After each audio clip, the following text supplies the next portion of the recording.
लोक कला केंद्र के प्रस्तुति।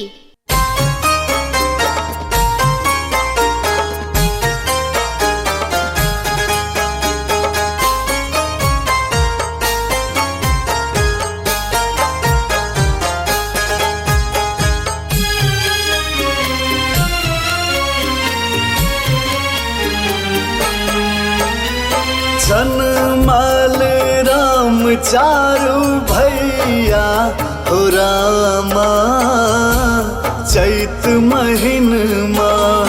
जनमल राम चारू भैया हो रामा चैत महीन माँ।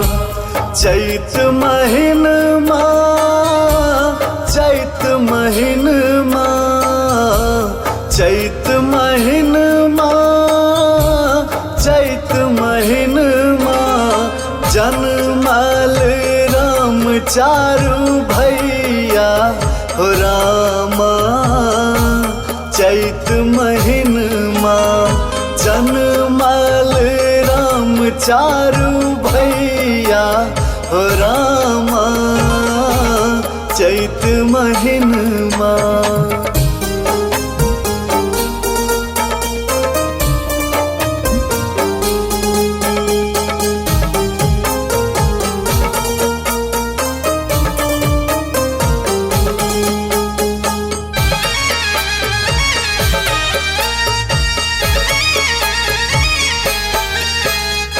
बीच आंगन में सोना कर पलना।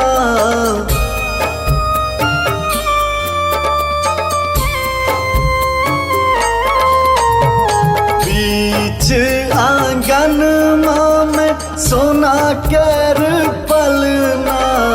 पलना में झूले थे दशरथ के ललना। धन्य भैलिया चू तीनों मैया हो रामा चैत महीन माँ।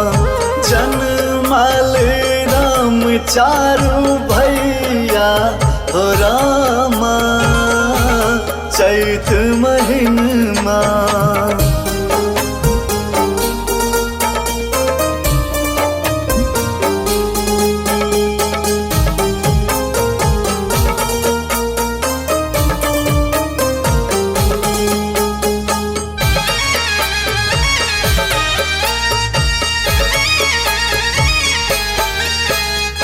तुलसीत दशरथ पुराल मनोरथ।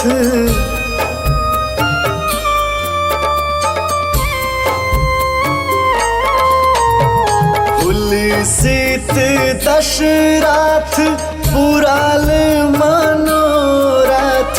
दई छत आशीष सब जुग जुग जीवथ।